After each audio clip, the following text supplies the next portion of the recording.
Shalom semuanya. Saya akan membahas materi tentang Yesus dan Yahweh. Dan dalam studi biblika, historis, dan teologis. Dan mohon maaf bahwa materi yang saya persiapkan agak panjang, sehingga mungkin tidak akan selesai. Dan karena itulah beberapa bagian saya akan secara singkat saja melewatinya, supaya inti daripada pembahasan yang dimaksudkan di dalam tema ini itu bisa tersampaikan. Nanti kalau bisa ada yang membutuhkan materi lengkapnya, itu bisa diberikan. Nah, saudara-saudara, ini penting untuk dibahas berkaitan dengan ajaran-ajaran terkini soal kristologi yang menolak Yesus sebagai Yahweh dan hanya menganggap bahwa Yesus itu adalah wadah dari Yahweh, perwakilan Yahweh, kesusupan Yahweh. Karena itulah maka kita akan berbicara hari ini soal Yesus dan Yahweh ini. Nah, secara singkat saya ingin memberikan beberapa hal yang akan saya bahas. Nah, pertama itu adalah soal nama Yesus dan nama Yahweh ini. Dan kalau kita berbicara soal Yahweh, ini bisa banyak hal yang dibahas, tapi saya ingin berikan secara singkat. Nah, nama Yahweh dengan tetragrammaton dalam bahasa Ibrani Yod-He-Waw-He itu pertama kali diperkenalkan oleh Allah saat menjawab pertanyaan Musa tentang namanya, ya, bagaimana tentang namanya di dalam ayat 13, lalu di ayat 14 dikatakan bahwa firman Allah kepada Musa, "Aku adalah aku. Aku adalah aku, beginilah kau katakan pada orang Israel, akulah aku telah mengutus aku padamu." Lalu muncul di ayat 15, itu nama YHWH ini. Nah, dari teks inilah kita bisa melihat bahwa nama Yahweh diperkenalkan. Nah, kalau kita melihat akhir dari ayat 15, itu dikatakan, "Itulah namaku untuk selama-lamanya, dan itulah sebutanku turun-temurun." Nah, ini penting karena jika kita mempelajari nama-nama Allah seperti El, Eloah, Elohim, ternyata nama-nama itu selain dipakai untuk nama Allah yang sejati, juga dipakai untuk nama yang bukan sungguh-sungguh Allah. Berhala-berhala, ya, atau manusia-manusia tertentu seperti hakim-hakim, mereka bisa disebut dengan istilah El, Eloah, atau Elohim. Tapi tidak dengan Yahweh ini. Ya. Dengan kata lain kita bisa mengatakan bahwa Yahweh adalah nama Allah yang sesungguhnya. Dan yang menarik untuk diperhatikan ini adalah bahwa nama Yahweh ini muncul di dalam ayat 15, seperti saya katakan tadi, untuk menjawab pertanyaan Musa ketika Allah menjawab, "Aku adalah aku." Aku adalah aku di ayat 14, lalu ayat 15 muncul Yod-He-Waw-He. Ya. Nah, menarik bahwa aku adalah aku. Ehyeh Asher Ehyeh. Dari Ehyeh Asher Ehyeh lalu menjadi Yahweh. Bagaimana hubungan antara Ehyeh Asher Ehyeh dengan Yod-He-Waw-He? Nah, ini tentu panjang untuk dibicarakan, tapi sejumlah ahli berpendapat bahwa bentuk konsonan dari Yod-He-Waw-He itu merupakan bentuk ketiga dari kata hawah, yang berarti menjadi atau ada. Kata hawah ini merupakan akar kata dari Ehyeh, dalam ungkapan Ehyeh Asher Ehyeh. Dengan demikian ada hubungan antara Ehyeh Asher Ehyeh dengan Yod-He-Waw-He, karena keduanya memiliki akar kata yang sama, yakni hawah. Nah, dalam pandangan ini, Ehyeh Asher Ehyeh itu bisa dianggap sebagai bentuk verbal dari Yod-He-Waw-He. Nah, soal pelafalan tetragrammaton dari Yod-He-Waw-He, kenapa bisa menjadi Yahweh atau Yehua atau sebutan lain Yehova, itu memang menjadi kesulitan tersendiri dan perlu dibahas tersendiri karena penyebutan ini hilang dalam sejarah karena satu anggapan tentang sakralitas dari nama Yod-He-Waw-He ini, sehingga mereka memberikan nama pengganti Adonai untuk penyebutan Yod-He-Waw-He ini. Nah, apa artinya Yahweh itu ya? Nah, sebelum kita membahas arti nama Yahweh ini, pertama-tama perlu diketahui bahwa kata Ehyeh dalam ungkapan Ehyeh Asher Ehyeh, Keluaran 3 ayat 14 tadi, itu sebenarnya merupakan satu kata kerja dalam bentuk future tense. Sehingga terjemahannya secara harfiah bukanlah aku adalah aku, melainkan I will be that I will be. Aku akan jadi yang aku akan jadi. Mestinya demikian. Hanya memang dalam kitab suci Indonesia diterjemahkan aku adalah aku. Juga banyak kitab suci bahasa Inggris menerjemahkan dengan bukan dengan bentuk future tense, tapi menggunakan present tense. Misalnya versi King James, Authorized Version, Revised Standard Version, New International Version, New American Standard Bible, semua menerjemahkan I am who, atau that I am. Nah, tapi sebenarnya tidak terlalu soal ketika penerjemahan Ehyeh Asher Ehyeh dalam future tense diterjemahkan dalam bentuk present. John Calvin itu mengatakan bahwa kata kerjanya dalam bahasa Ibrani adalah dalam bentuk yang akan datang. Aku akan jadi yang aku akan jadi. Tetapi itu mempunyai kekuatan yang sama seperti bentuk presentnya. Kecuali bahwa itu menunjukkan jangka waktu yang terus-menerus atau kekal. Maka dengan demikian sebenarnya yang terpenting dalam nama ini adalah pernyataan sifat dari penyandang nama itu. Seperti kata Elikot. Umumnya diasumsikan bahwa ini diberikan kepada Musa sebagai nama lengkap Tuhan. Namun mungkin ini justru merupakan pernyataan tentang sifatnya yang dalam dan misterius. Aku adalah yang aku adalah. Sifatku yaitu tidak dapat dinyatakan dengan kata-kata, tidak dapat dikonsepsikan dengan pemikiran manusia. Aku ada dalam cara yang menyeratkan seluruh sifatku yang tak terpahami dalam keberadaanku. Aku ada. Seperti hal lainnya, tidak ada dengan keharusan, kekekalan, dan realitas. Jika aku harus memberikan nama diriku yang mencerminkan sifatku, sejauh bahasa dapat, biarkanlah aku dipanggil aku adalah. Jadi sebenarnya di balik nama Yahweh itu sebenarnya adalah sebuah pernyataan tentang sifat dari pemilik atau penyandang nama. Nah, kalau begitu apa artinya Yahweh ini? Nah, Louis Berkhof bilang artinya dijelaskan dalam Keluaran 3:14. Aku adalah aku atau aku akan jadi apa yang aku akan jadi. Ditafsirkan demikian, nama ini menunjuk pada ketidakberubahan dari Allah. Tapi bukan ketidakberubahan dalam hakikatnya yang disoroti, tapi ketidakberubahan dalam hubungannya dengan umatnya. Juga ada pandangan dari Hoeksma, tapi saya lewati ini. Nah, Matthew Paul itu menggambarkan makna yang terkandung dalam ayat ini dengan mengacu pada 3 hal. Pertama, soal kenyataan keberadaannya. Itu kontras dengan berhala yang sebenarnya tidak ada. Segala ilah yang hanya ada dalam hayalan dan pikiran manusia.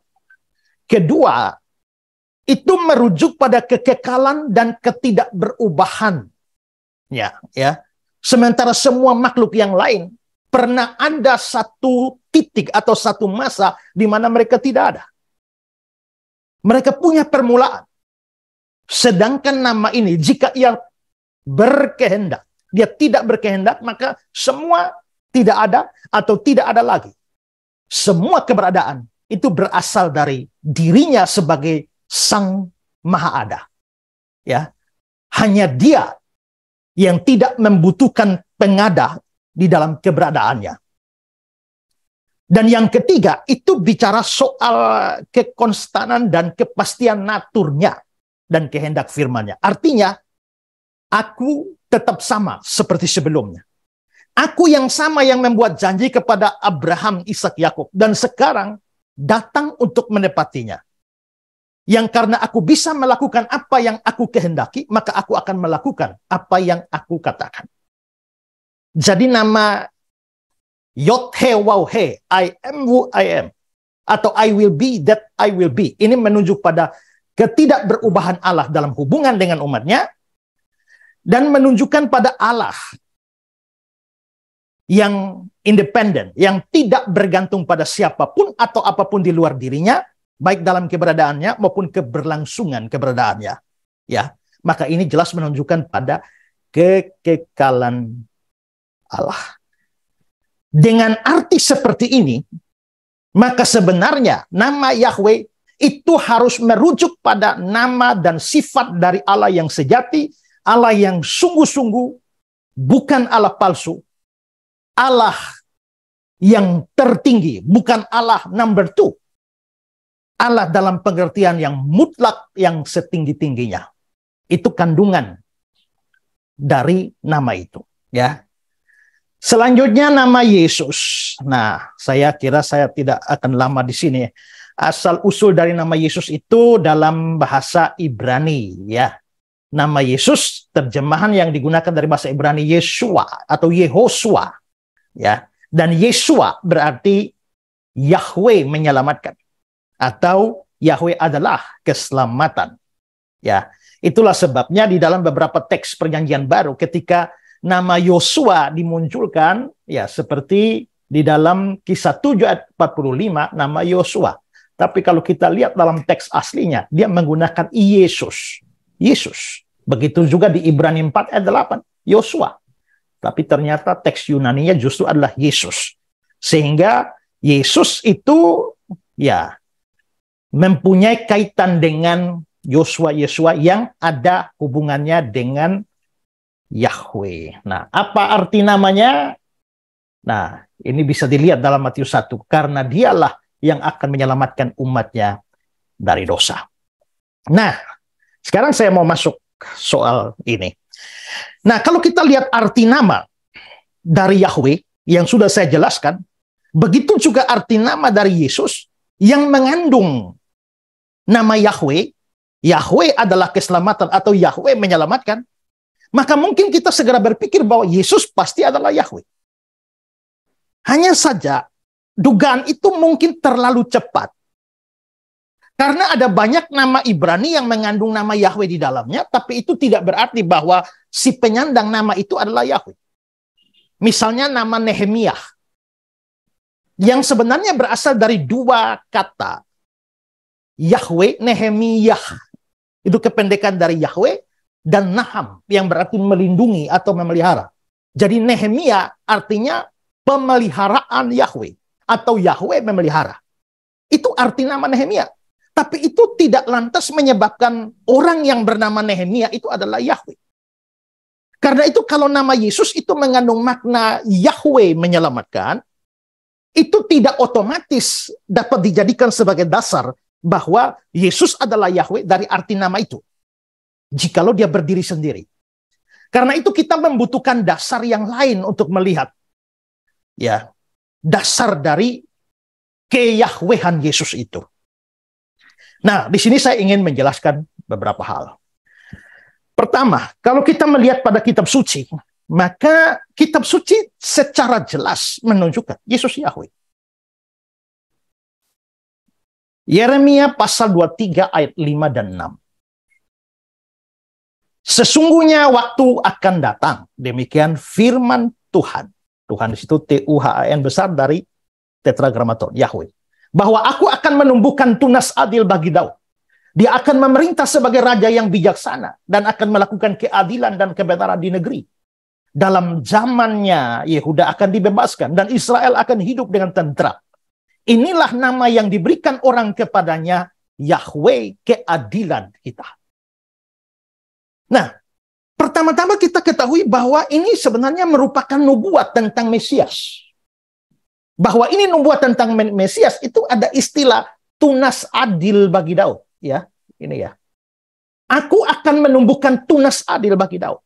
Dan tunas adil bagi Daud ini memang adalah gelar untuk Mesias. Di dalam Yesaya 4 ayat 2 pada waktu itu tunas yang ditumbuhkan Yahweh. Kalau dibaca selanjutnya, itu bicara soal Mesias. Yesaya 53. Ya, ia tumbuh di hadapan Yahweh dan sebagai tunas dari tanah yang kering. Konteksnya itu Mesias. Sakaria 3 ayat 8. Hambaku yaitu sang tunas. Itu Mesias. Dan dalam perjanjian baru kita bisa lihat singa dari Yehuda yaitu tunas Daud. Singa dari Yehuda itu juga gelar bagi Yesus, sehingga dihubungkan dengan tunas Daud itu pasti Yesus. Ya. Dan di Wahyu 22 ayat 16, aku adalah tunas yaitu keturunan Daud. Aku Yesus di bagian awal. Berarti Yesus itu memang adalah sang tunas. Nah, kalau Yesus itu adalah sang tunas, yang dibicarakan dan menariknya namanya diberikan adalah Yahweh keadilan. Ya.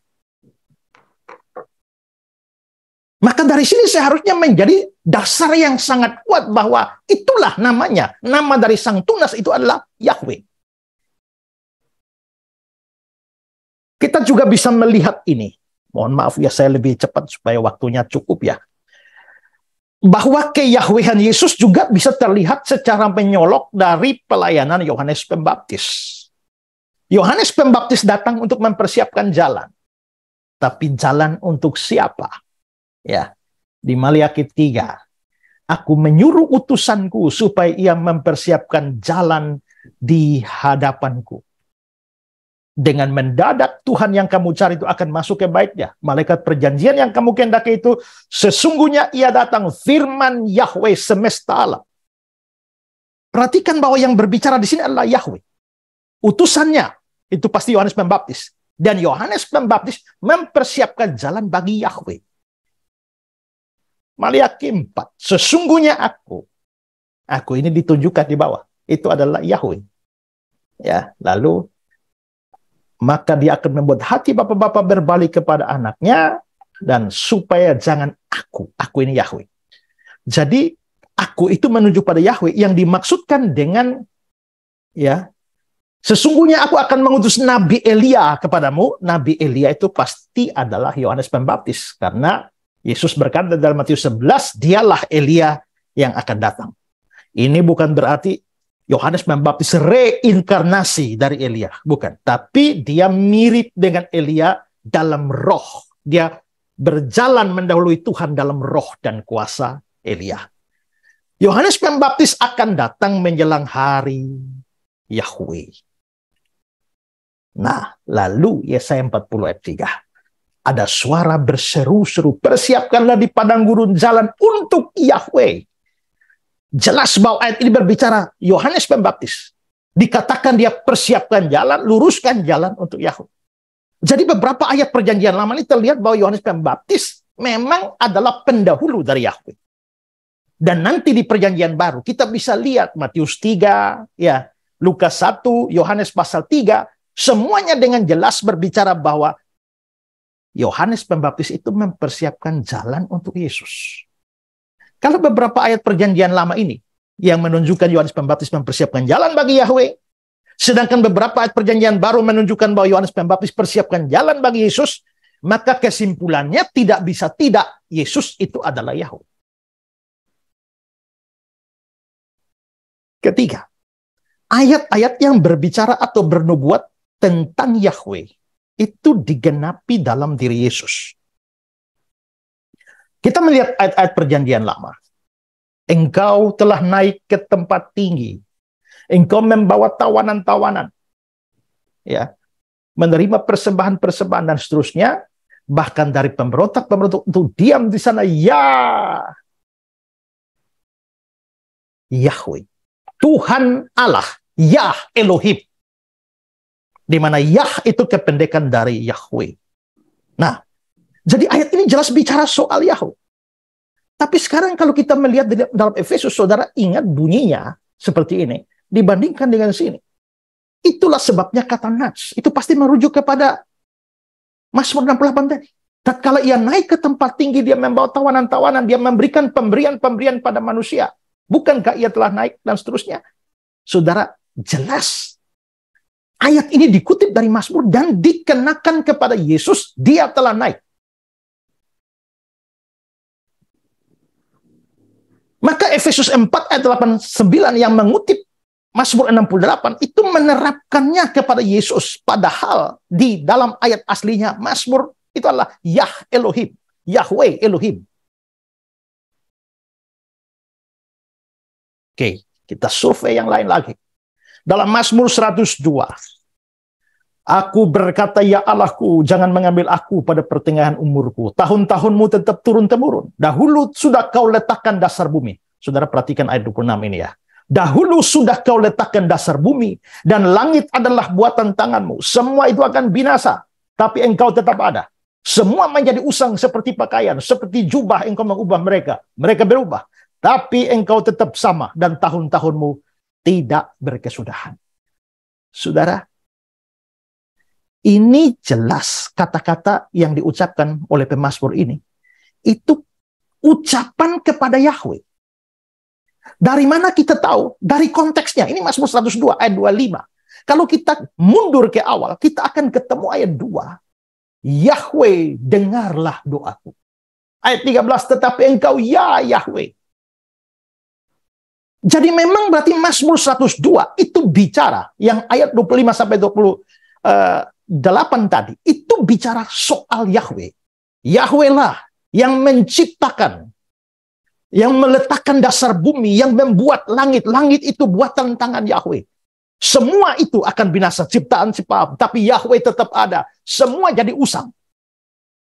Tapi Yahweh tetap sama, tahun-tahunnya tidak berkesudahan.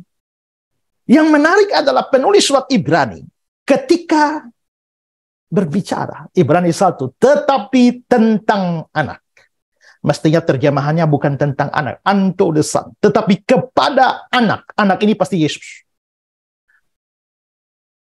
Tahtamu ya Allah tetap untuk seterusnya dan selamanya. Tongkat kerajaanmu, tongkat kebenaran. Engkau mencintai keadilan, membenci kefasikan. Sebab itu Allah Allahmu mengurapi engkau. Lalu perhatikan ayat 10. Dan pada mulanya ya Tuhan, engkau telah meletakkan dasar bumi dan langit adalah buatan tanganmu. Semua akan binasa tetapi engkau tetap ada. Semua menjadi usang seperti pakaian. Seperti jubah engkau gulungkan mereka. Seperti persalinan mereka diubah. Tetapi engkau tetap sama. Tahun-tahunmu tidak berkesudahan. Ini apa? Ini kepada anak. Berarti ayat yang di Mazmur itu adalah ayat yang berkenaan dengan Yahweh. Itu ternyata diterapkan kepada Yesus, dan siapa yang menerapkannya? Ayat 8. Tetapi kepada anak, dia berkata, sang Bapa berkata. Bapa sendiri mengatakan itu. Maka Albert Barnes mengatakan dalam Mazmur itu tidak ada keraguan bahwa Yahweh lah yang dimaksudkan. Karena nama Yahweh digunakan dalam ayat 2 ayat 13, dan karena ia disebut sebagai sang pencipta segala sesuatu dan sebagai tidak berubah. Tidak seorang pun yang membaca Mazmur ini bisa meragukan bahwa itu menunjuk pada Allah, Yahweh. Dan jika sang rasul, maksudnya penulis surat Ibrani, bermaksud untuk menerapkannya kepada Tuhan Yesus, itu membuktikan secara paling meyakinkan bahwa dia adalah ilahi, atau dia adalah Allah. Ya saya 6. Dalam tahun matinya Raja Usia, aku melihat Tuhan. Jadi ya saya melihat Tuhan. Lalu di ayat 3. Dan mereka berseru seorang kepada lain, kudus, kudus, kuduslah Yahweh. Nanti di ayat yang kelima, mataku telah melihat sang Raja, yakni Yahweh semesta alam. Terus nanti di bagian akhir, saudara lihat bunyinya ya. Buatlah hati bangsa ini keras. Buatlah telinganya berat mendengar. Buatlah matanya melekat tertutup.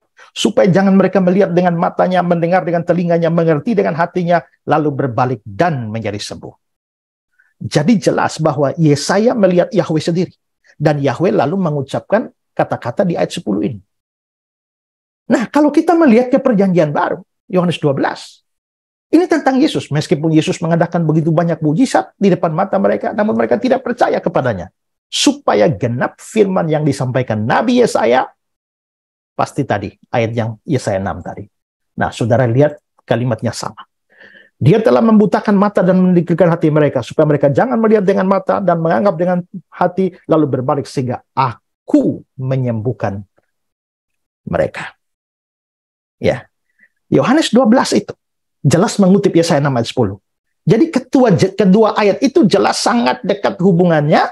Tapi kalau dalam Yesaya 6, Yesaya melihat Yahweh, maka dalam Yohanes 12 ayat 1 dikatakan bahwa Yesaya telah melihat kemuliaannya. Ya, Yesaya telah melihat kemuliaannya. Ayat 41. Hal itu dikatakan oleh Yesaya karena dia telah melihat kemuliaannya. Dan kalau kita melihat Yohanes 12 ayat 42, jelas yang dimaksudkan dengan nya, namun banyak juga di antara pemimpin yang percaya kepadanya, itu menunjuk pada Yesus.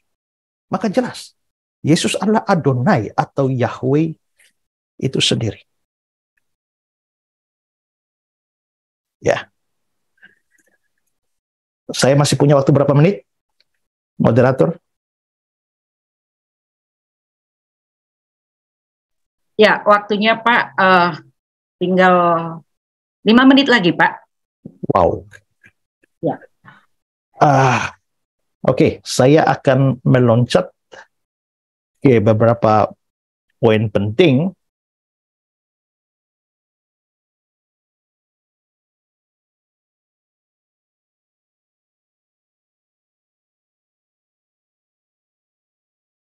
Oke, jabatan-jabatan atau gelar-gelar sebutan untuk Yahweh dalam perjanjian lama ternyata dipakai oleh Yesus. Yahweh adalah hakim yang mengadili. Itu adalah gelar buat Yahweh. Ya, tapi ternyata dipakai oleh Yesus. Nanti ayatnya akan saya tunjukkan. Yahweh adalah gembala umatnya dan itu dipakai oleh Yesus. Selanjutnya adalah Yahweh adalah Raja Israel, tapi dipakai oleh Yesus. Yahweh adalah terang, tapi dipakai oleh Yesus. Lalu Yahweh adalah juru selamat dan dipakai oleh Yesus. Nah, sekarang di waktu yang tersisa ini saya ingin membahas soal aku adalah. Ya, nanti materi lengkap akan diberikan supaya tidak buang waktu. Nah, kalau kita membaca di dalam Injil Yohanes, kita akan menemukan ada dua kelompok I am, aku adalah. Kelompok yang pertama itu adalah Yesus menyebut I am, aku adalah, tapi dihubungkan atau diikuti dengan sebuah penggambaran tentang Yesus. Ya, misalnya, akulah roti hidup. Mestinya aku adalah roti hidup. I am the light of the world. Aku adalah terang dunia. Aku adalah diikuti dengan terang dunia. Akulah pintu, diikuti oleh pintu. Akulah gembala yang baik. Ada gembala yang baik yang mengikutinya. Aku adalah kebangkitan dan hidup. Akulah jalan kebenaran dan hidup. Aku adalah pokok anggur. Tetapi di dalam kelompok yang selanjutnya itu adalah penggunaan I am. Aku adalah. Tapi tidak diikuti oleh penggambaran apapun. Ya. Misalnya di dalam Yohanes 8, akulah dia. Itu mestinya terjemahan ini adalah ego eimi. Ya. Akulah dia, aku telah ada, akulah dia. Nah, saya mau langsung ke ini. Hubungan ayat-ayat yang menggunakan ego eimi. Ini dengan Keluaran 3. Ayat 14 yang sudah kita lihat tadi ada aku adalah aku. Nah, di dalam Keluaran 3 ayat 14, ini kata akulah aku telah mengutus aku padamu. Ini mungkin agak rancu terjemahan dari LAI ini. Dalam NIV dia bilang, I am has sent me to you. Aku adalah telah mengutus aku kepadamu. Bukan akulah aku, tapi aku adalah telah mengutus aku kepadamu. Nah, kata I am has sent me to you, itu kependekan dari I am who I am. Yang dipakai di dalam ya Ehye Asyar Ehye itu ya. Nah, lalu dalam Keluaran 3 ayat 15 dikatakan bahwa Allah atau Yahweh disebutkan setelah Ehye Asyar Ehye tadi. Jadi ada hubungan erat antara I am atau I am who I am dengan nama Yahweh. Seperti kata eh, Albert Barnes. Ini sesuai dengan tepat dengan ayat sebelumnya, aku adalah, dan Yahweh itu memiliki arti yang sama. Nah, karena itulah maka dalam Septuaginta ketika menerjemahkan kata Ehyeh yang pertama, karena ada Ehyeh, Asyir Ehyeh, berarti 2 kali Ehyeh muncul. Untuk yang pertama itu diterjemahkan ego eimi hoon. Nah, saudara-saudara, ego eimi, aku adalah, tanpa diikuti dengan penggambaran selanjutnya, itu dipercaya sebagai ungkapan yang setara dengan Yahweh, yang menerjemahkan Ehyeh tadi dalam bahasa Ibrani. Nah, butuh cukup banyak waktu untuk menjelaskan soal ayat-ayat itu yang tanpa penggambaran selanjutnya. Tapi saya hanya mau bahas satu saja. Kata Yesus kepada mereka, aku berkata kepadamu, sesungguhnya sebelum Abraham jadi, aku telah ada. Nah, kata-kata aku telah ada ini terjemahannya juga tidak terlalu tepat. Before Abraham was I am. Sebelum Abraham ada, aku ada. Atau versi New American Standard Bible, before Abraham was born, I am. Aku ada. Bukan aku telah ada.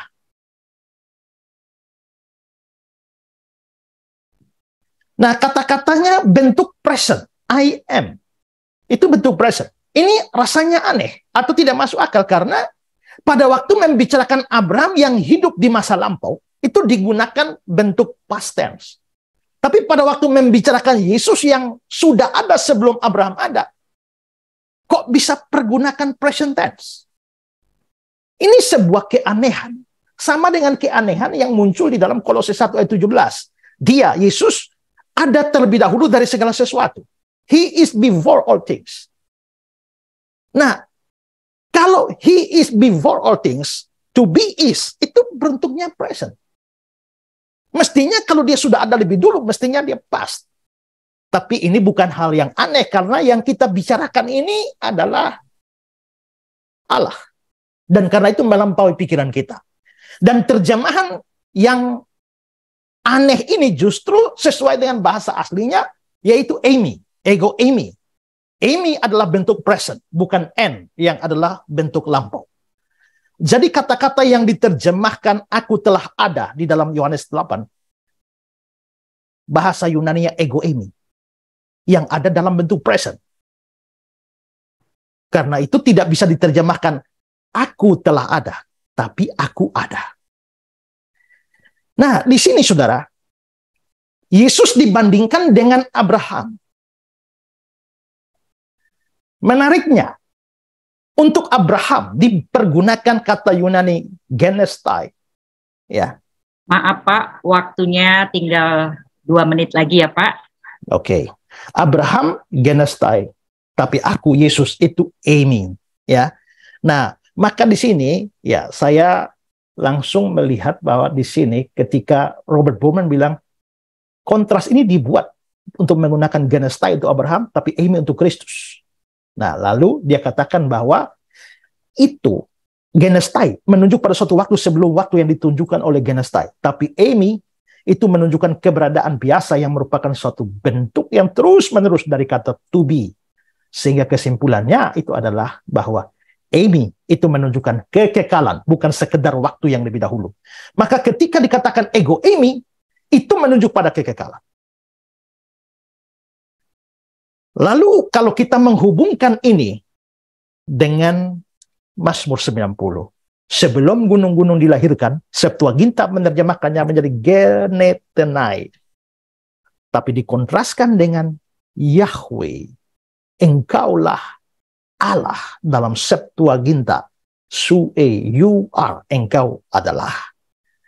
Nah, genetai dalam Yohanes 8, genestai dalam Yohanes 8 ayat 58, dan kata genetai dalam Mazmur 90 itu mempunyai kata dasar yang sama, yaitu ginomai. Bedanya genestai aktif, genetai pasif. Nah, maka kata-kata aku ada atau aku adalah dalam Yohanes 8 ayat 58, ego eimi, I am. Sedangkan engkaulah dan engkau adalah di Mazmur 90 itu sue. Terlihat itu ada paralel. Ya. Nah, tapi perbedaan ini tidak mempengaruhi Maka maksudnya adalah Mazmur 90 ayat 2 dimaksudkan menunjukkan kekekalan dari Yahweh. Maka itu sama dengan ego eimi yang Yesus ucapkan di Yohanes 8 ayat 58, itu menunjukkan kekekalan dari Yesus. Nah, karena itulah maka ya waktu tidak cukup, saya harus menyimpulkan di sini bahwa sesungguhnya dari situ kita boleh katakan bahwa Yesus itu adalah Yahweh sendiri. Dia bukan orang yang kesusupan Yahweh. Dia bukan orang yang kemasukan Yahweh. Dia bukan sekedar wadah dari Yahweh. Tapi dia adalah Yahweh sendiri. Karena itu semua ajaran yang muncul belakangan yang menyebut Yesus hanyalah petugas keselamatan, Yesus hanyalah pemantul terang, Yesus hanyalah petugas pengembalaan dari Yahweh, sementara dia sendiri bukan Yahweh, itu harus dianggap sebagai ajaran yang menyimpang dari Alkitab dan juga ajaran yang sesat. Ya. Baik, waktu kita habis Pak untuk materinya. Ya, saya juga sudah habis Ibu. Baik, terima kasih. Ya, luar biasa penjelasan dari hambanya Bapak Pendeta Esra Soru yang sudah memberkati kita, memberikan penjelasan tentang kata Yesus dan Yahweh dan juga hakikat Yesus dan Yahweh dan akibat daripada salah memahami Yesus dan Yahweh. Nah, di sini sudah ada pertanyaan, beberapa pertanyaan, dan saya juga sampaikan kepada kita semua, boleh menyampaikan pertanyaannya di kolom chat yang ditujukan kepada saya, sehingga juga nanti ini bisa kita sampaikan kepada hambanya untuk kemudian diberikan penjelasan-penjelasan untuk kita. Nah, di sini Pak sudah ada pertanyaan yang mungkin nanti Bapak bisa jelaskan, sampaikan seperti itu. Jadi dikatakan di sini yang pertama itu Shalom Pak Esra, pertanyaan, jika Yesus Kristus adalah Yahweh, bagaimana kaitan ketika Yesus Kristus disalib dan berkata, Bapa Yahweh, kepadamulah nyawaku kuserahkan. Mohon penjelasan. Terima kasih Pak. Nah ini dari Pak Tan, Gembala GBI Batu Penjuru Prajim Pondok Gede. Silakan Pak ditanggapi. Oke, itu bukan hal yang aneh. Karena seringkali memang orang berpikir bahwa yang Yahweh itu hanya Bapa. Karena Bapa itu Yahweh, lalu muncul kalau Yesus itu Yahweh. Lalu bagaimana dia bisa ngomong lagi kepada Bapa yang adalah Yahweh? Tidak. Yahweh itu bukan hanya nama untuk Bapa, tapi nama untuk Tritunggal. Bapa itu Yahweh. Anak itu Yahweh. Yesus itu Yahweh. Roh Kudus itu juga Yahweh. Ya, itu tentu membutuhkan banyak pembuktian ayat, tapi saya kira di YouTube saya ada sudah banyak penjelasan tentang itu. Ya, karena itulah maka yang disebut sebagai Yahweh itu adalah Bapa, Anak, dan Roh Kudus. Sehingga pada waktu Yesus berbicara kepada Bapa, ya pribadi Bapa, pribadi Anak itu berbicara kepada pribadi Bapa. Jadi bukan berarti Yahweh berbicara kepada diri sendiri, tapi memang ada kejamakan pribadi, ya, sehingga Bapa, Anak berbicara kepada Bapa. Itu bukan hal yang aneh. Seringkali juga kita lihat ada orang Islam bilang kalau Yesus itu adalah Tuhan, lalu mengapa dia berdoa? Apakah dia berdoa pada diri sendiri? Tidak. Kalau ada kejamakan pribadi, maka bukan hal yang aneh kalau satu pribadi itu berbicara kepada pribadi yang lain. Atas dasar itulah kita menolak Sabellianisme yang melihat Bapa, Anak, Roh Kudus hanya sebagai 3 sebutan untuk satu pribadi. Itu memang akhirnya menjadi kesulitan. Ya, karena kalau itu hanya satu pribadi dengan 3 sebutan, lalu waktu Bapa bicara dengan Anak, Anak bicara dengan Bapa, Bapa mengutus Anak, Anak mengutus Roh Kudus, nah itu kan jadi aneh. Ini siapa mengutus siapa, siapa bicara pada siapa. Tapi itu tidak menjadi kesulitan karena kita percaya doktrin Tritunggal. Ya. Baik, demikian jawabannya ya dari hambanya. Nah, kemudian ada pertanyaan dari Pak Budi nih Pak, ditanyakan bagaimana meyakinkan iman kita atau saudara kita apabila pertanyaannya adalah mengapa Yesus tidak pernah menyatakan bahwa aku Tuhan dan sembahlah aku. Silakan Pak ditanggapi Pak. Aneh. Memang yang diharapkan oleh orang banyak hari ini adalah Yesus mengatakan, ya aku Tuhan, sembahlah aku.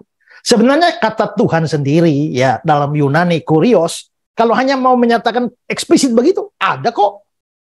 Yohanes pasal 13, Yesus bilang, kamu menyebut aku guru dan Tuhan, dan memang akulah guru dan Tuhan.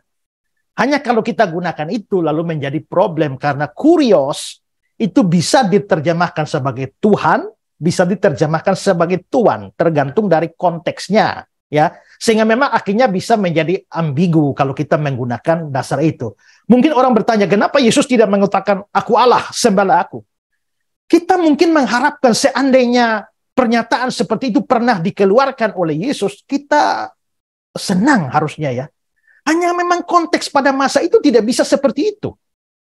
Ya, jikalau ada orang yang berdiri pada zaman itu dan menganggap akulah Allah, sembahlah aku, ini orang gila itu. Selain itu, kita juga harus melihat bahwa keyakinan kita terhadap identitas Kristus itu tidak hanya keluar dari pernyataan Kristus, tetapi pernyataan dari orang-orang yang ada di sekitar Kristus. Seringkali orang bilang, oh, Yesus bukan Allah, Yesus bukan Yahweh, dan sebagainya. Ya, yang ngomong seperti itu siapa dan tahun berapa hidupnya, pernah ketemu Yesus, pernah makan sama Yesus, pernah diajar langsung oleh Yesus? Nggak pernah. Ketemu Yesus juga tidak. Tapi Yohanes, ya, Petrus, dan murid-murid Thomas, ya Tuhanku dan Allahku, semua memberi kesaksian.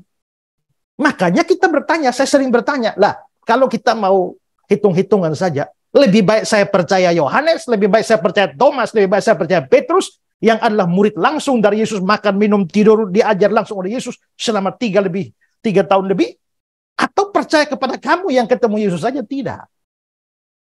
Thomas jelas mengatakan, Yesus tidak mengatakan, aku adalah Allah, sembahlah aku.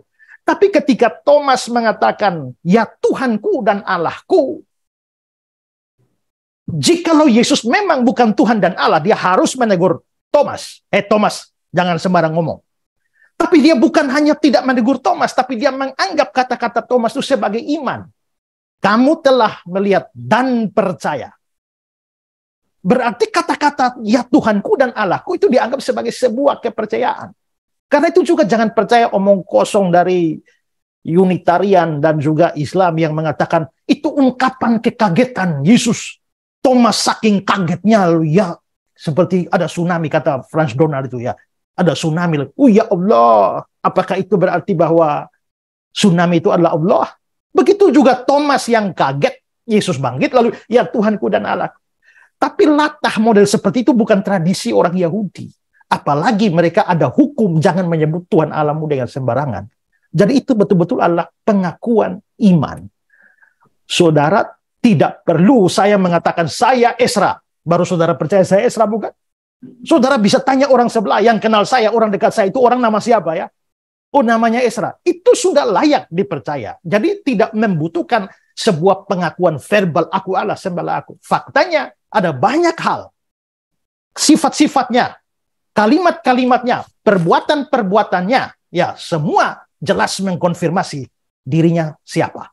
Dan juga ketika ia menuntut penyembahan hanya kepada Allah, tapi pada saat yang sama dia disembah, dia tidak pernah menolak penyembahan. Semua itu menurut saya harus disimpulkan siapa dia sesungguhnya, tanpa harus mengharapkan kata-kata verbal, aku Allah, sembahlah aku. Ya, luar biasa ya penjelasan daripada Pak Esra. Di sini masih ada pertanyaan lagi, dikatakan di sini, Salam, terima kasih Pendeta Esra atas pemaparan tentang Yahweh yang menunjuk bahwa Yesus adalah Yahweh. Pertanyaan saya, mengapa Yesus disebut Yosua Amasia yang dipakai oleh beberapa hamba Tuhan dengan kata Yosua Amasia dan Yahweh yang keluh? Silakan Pak. Ya, itu kan hanya soal bahasa saja ya. Ya, Yesus Kristus, ya Yunani. Yesus Kristus Latin. Ya, kalau diibranikan ya seperti Yesus ya Yosua seperti saya jelaskan tadi. Yesua, lalu Kristus bahasa Yunani, bahasa Ibrani ya Mesias, sehingga diberikan kata sandang ya Yosua Hamasiah, sama dengan ya Arab itu ya, tergantung daripada apa yang dimaksudkan dengan Isa, tapi ada kata sandang dalam bahasa Arab menjadi Masih itu Mesias. Maka dulu ada lagu Natal ya. Hai siarkan di gunung, lahirnya Al-Masih. Kita menyanyikan lagu itu dengan pengertian yang sama, bahwa Al-Masih itulah Hamasia, itulah Sang Kristus itu. Jadi saya kira itu cuma soal bahasa saja. Ya, memang rasanya aneh ya, kalau di dalam budaya kita, saya nama Esra, kalau saya pergi ke Afghanistan sana juga nama saya itu ya tetap Esra. Ya, saya pergi ke Aljazair ya nama saya tetap Esra, tidak bisa diterjemahkan. Tapi beda dengan budaya Ibrani, ya Tabita, Dorcas, itu bisa. Ya, maka ya seperti Petrus, ya Simon Ibrani, Petrus itu Yunani, tapi Kefas itu Aram. Orang bisa punya nama tergantung dari arti. Jadi saya misalnya ya nama saya ini adalah Esra Alfred, Soro itu marga saya. Esra itu artinya penolong. Alfred itu artinya bijaksana. Ya, maka penolong itu bahasa Jawa bisa panglipur. Bijaksana itu wicaksono. Jadi saya Esra Alfred, tapi di Jawa nama saya bisa Panglipur Wicaksono. Mas Panglipur Wicaksono. Sama aja. Ya, yang penting artinya. Itu mungkin asing dalam budaya kita, tapi tidak asing di dalam budaya Alkitab. Nama bisa dilihat dari artinya, dikonvert ke bahasa yang lain. Ya. Baik, terima kasih Pak. Nah, kemudian masih ada pertanyaan, banyak pertanyaan di sini, dan pertanyaan berikut ini dikatakan di sini, Shalom, maaf bertanya terkait penjelasan dalam tulisan Musa bahwa aku adalah aku. Dan aku mengutus aku. Apakah memang Musa telah mengetahui bahwa itu adalah Yesus?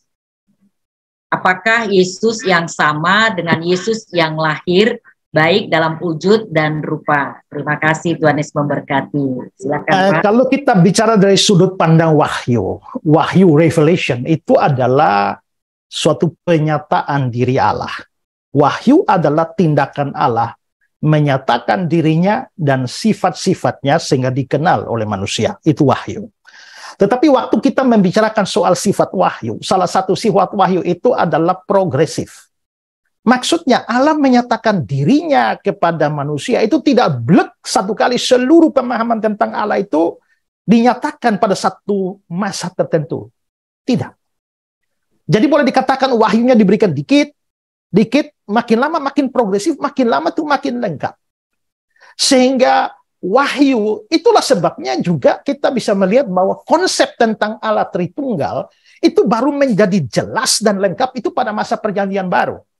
Mengharapkan konsep Tritunggal dipercaya oleh orang Perjanjian Lama itu mustahil. Mengapa? Karena wahyu belum lengkap. Wahyu itu progresif. Nah, sehingga apakah kita bisa melihat bahwa nabi-nabi seperti Musa dan lain-lain itu mereka mengenal Yesus, orang yang bernama Yesus yang adalah hasil inkarnasi dari Logos di dalam sejarah, itu juga mungkin tidak. Ya. Mereka mungkin hanya mengenal dia di dalam nubuatan-nubuatan. Mereka bernubuat tentang datangnya Mesias. Tapi Mesias yang datang itu seperti apa dan bagaimana detailnya itu tidak mereka mengerti ya. Kalau tadi Yesaya melihat. Nah, contohnya di dalam Yesaya 9 ayat yang kelima, seorang anak telah diberikan bagi kita, seorang putra telah dilahirkan bagi kita. Nah, saya menggunakan ayat itu sebagai dasar bahwa Yesus itu adalah Allah.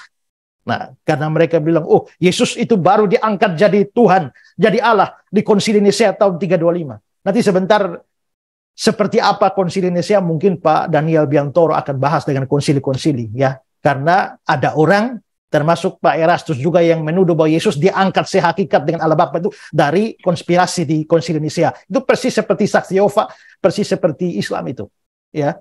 Nah, tetapi kita bisa melihat saya menggunakan itu. Dia waktu lahir itu hari ini telah lahir bagimu Kristus Tuhan. Bahkan sebelum lahir dalam nubuatan Nabi, Yesaya 9, 700-an tahun sebelumnya, seorang anak telah diberikan bagi kita, seorang putra telah diberikan. Lalu mualaf Insan Mokoginta menanggapi saya, lalu dia bilang, ini membuktikan bahwa pendeta Esra Soro tidak tahu bahasa Indonesia. Karena seandainya itu untuk Yesus, maka mestinya ayat itu berkata seorang anak akan diberikan bagi kita, seorang putra akan diberikan, akan dilahirkan bagi kita. Tapi digunakan bentuk telah. Past. Seorang anak telah diberikan, seorang putra telah diberikan. Itu berarti zaman Yesaya, putra itu sudah dilahirkan, sudah diberikan. Bagaimana itu bisa menunjuk pada Yesus? Nah, itu tuduhan insan mokoginta. Katanya saya tidak bisa bahasa Indonesia. Tapi yang dia tidak pahami adalah dua hal. Cara orang Ibrani di dalam berkata-kata. Ya, budaya dan pola pikir mereka. Jikalau mereka membicarakan sesuatu yang baru akan terjadi, future tense, tapi itu pasti terjadi, tidak mungkin tidak terjadi, tidak ada kemungkinan tidak terjadi, maka dianggap sudah terjadi. Saatnya akan tiba dan sudah tiba sekarang. Itu model-model seperti itu. Saatnya akan tiba tapi sudah tiba. Jadi akan tiba atau sudah tiba. Dalam pikiran mereka akan tiba tapi pasti tiba. Tidak mungkin tidak tiba, dianggap sudah tiba. Tapi jawaban yang lain adalah bahwa Yesaya dalam penglihatan dia melihat anak itu sudah lahir. Anak itu sudah diberikan. Karena itu dia menggunakan bentuk lampau. Seorang anak telah diberikan. Seorang putra telah dilahirkan. Maka kita bisa lihat Yesaya itu melihat ke depan. Nabi-nabi itu melihat ke depan. Musa, bahkan dikatakan kan tentang Musa di Ibrani. Dia menganggap penghinaan karena Kristus lebih berharga dari semua harta Mesir. Kok bagaimana Kristus belum dilahirkan, dia bisa menganggap penghinaan karena Kristus?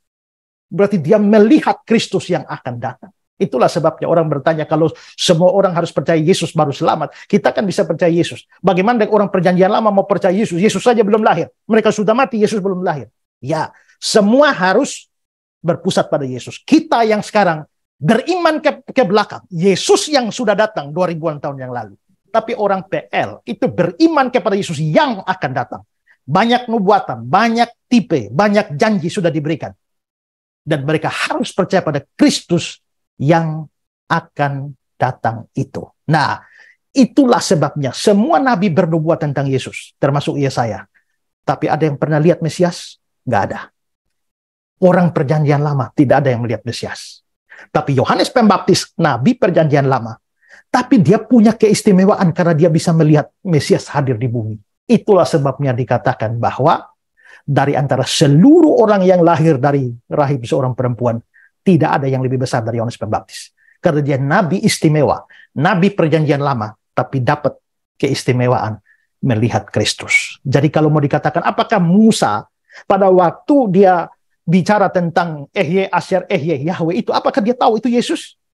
Mungkin terlalu jauh kita mengatakan demikian. Karena wahyu itu belum lengkap. Kita bersyukur. Orang Yahudi hanya punya perjanjian lama.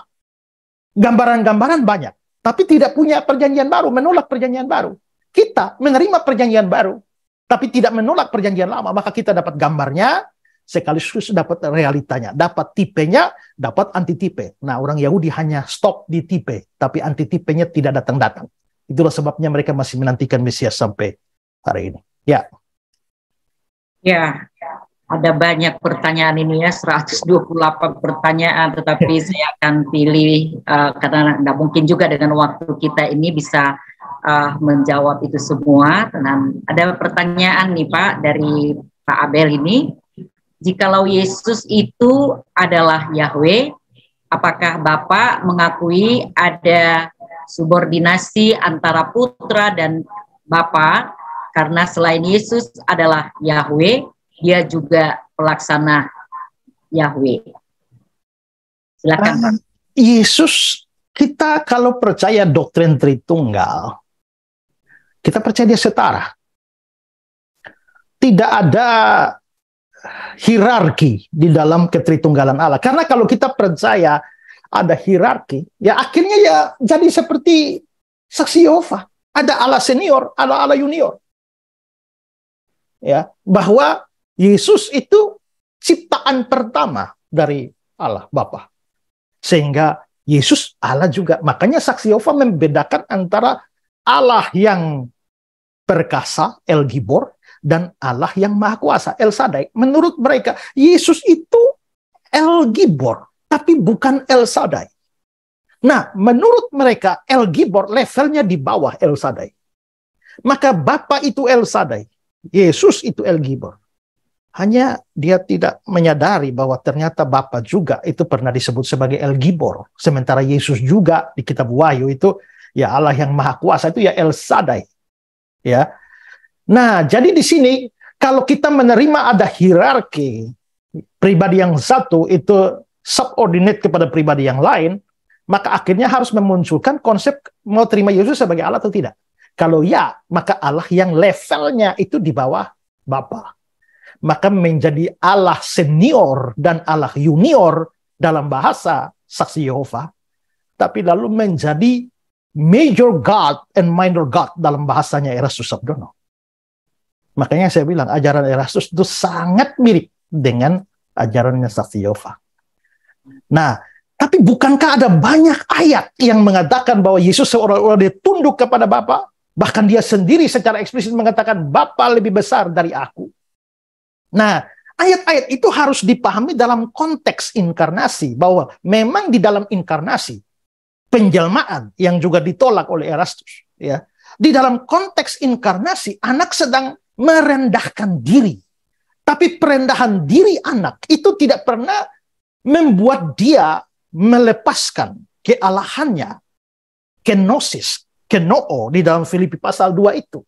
Ya, karena kalau kenosis itu dianggap sebagai dia melepaskan kealahannya, itu lalu menjadi masalah dengan ayat sebelumnya. Yesus Kristus yang walaupun dalam rupa Allah, di dalam terjemahan Indonesia, itu kekurangan satu kata sebenarnya. Who being in the form of God. Ada kata being di situ, yang bahasa Yunaninya adalah huparkon. Dan huparkon itu merujuk kepada suatu keberadaan yang tak mungkin diubah. HP ini adalah HP saya. Bagaimana membuat HP ini menjadi bukan HP saya? Gampang itu, jual saja. Maka HP ini berhenti menjadi HP saya, lalu jadi HP orang lain. Ya, tapi bagaimana membuat mamamu menjadi bukan mamamu? Pecat dia, yang kau pecat mamamu. Ya. Bunuh dia, yang kau bunuh mamamu. Kamu tidak bisa membuat mamamu menjadi bukan mamamu. Itu huparkon. Maka Yesus Kristus who being in the form of God, artinya dia tidak bisa menjadi bukan Allah. Maka salah satu terjemahan Alkitab berkata, He always had the nature of God. Dia selalu di dalam natur Allah. Maka setelah itu dibicarakan soal kesetaraan yang walaupun dalam rupa Allah tidak menganggap kesetaraan. Ya, nanti terjemahan itu dari bahasa Yunani itu menjadi soal. Karena ternyata Saksi Yehova dan Erastus lagi-lagi punya penerjemahan yang mirip, bahwa ia yang walaupun dalam rupa Allah tidak pernah mempertimbangkan untuk berebut kedudukan sehingga menjadi setara dengan Allah. Ya, nah itu problem terjemahan. Tapi di sini jadi harus dimengerti dalam konteks inkarnasi. Tapi kita juga harus melihat, membedakan Yesus itu lebih rendah dari Bapa. Bapa lebih besar dari Yesus. Ya, itu pernyataan eksplisit Yesus. Tapi lebih rendah dalam hal apa? Apakah lebih rendah di dalam urusan hakikat atau di dalam urusan fungsi pada konteks inkarnasi? Oke, sekarang saya manusia. Lalu saya mengutus Pak Rubin misalnya, ke Amerika. Karena saya yang mengutus, Pak Rubin yang diutus, Pak Rubin akan bertanggung jawab terhadap saya yang mengutus. Maka dari sisi kerja dan fungsi ini, Pak Rubin lebih rendah dari saya. Saya yang mengutus. Tapi dalam soal derajat saya manusia, apakah karena saya mengutus Pak Rubin, lalu Pak Rubin menjadi manusia yang lebih rendah dari saya derajatnya? Apakah setengah manusia atau 3/4 manusia? Tidak. Derajatnya sama, sebagai sama-sama manusia hakikatnya. Tapi dalam fungsi, memang pengutus dan yang diutus, itu kan tidak bisa setara dalam fungsi itu. Ini sama seperti suami istri. Suami manusia, istri juga manusia. Kemanusiaan suami tidak lebih tinggi dari kemanusiaan istri. Kemanusiaan istri tidak lebih rendah daripada kemanusiaan suami. Tapi demi keteraturan, Tuhan menetapkan suami itu menjadi kepala istri. Maka istri tunduk kepada suami. Nah, kalau kita membaca istri tunduk kepada suami, kita tidak mengatakan bahwa, kalau begitu derajatnya tidak sama. Dan karena itulah, maka Suami adalah manusia senior, lalu istri adalah manusia junior. Suami itu adalah manusia mayor dan istri adalah manusia minor. Tidak bisa. Ya, jadi semua konteks itu harus diperhatikan dan ditafsirkan bersama-sama, baru kita bisa mencapai suatu kesimpulan kristologis yang benar. Ingat bahwa ini bukan problem baru. Kekristenan sudah 2000-an tahun yang telah melewati begitu banyak penyesatan, dan sudah diformulasikan ketika menghadapi bidat-bidat itu muncullah kredo-kredo ya dalam konsili-konsili, dan itu menggambarkan perjalanan iman Kristen selama 2000 tahun. Kalau hari ini ada orang muncul bahwa ajaran saya tidak ditemukan dalam konsili manapun, ini lain dari lain, artinya kamu itu aneh sendiri selama 2000 tahun. Seluruh orang Kristen di segala zaman, segala tempat itu mempunyai kredo semacam ini. Kalau tidak ditemukan dimanapun, artinya kamu itu asing sendiri selama 2000 tahun. Apakah selama 2000 tahun ini, setelah 2000-an tahun ada begitu banyak orang mati, martir dan sebagainya, baru Tuhan memberikan wahyu baru kepada kamu sehingga kamu berbeda dari kekristenan 2000-an tahun? Atau kamu yang sedang melenceng dari gereja sepanjang zaman? Nah, itu yang harus kita pikirkan. Jadi tidak ada hierarki di dalam Tritunggal. Ya,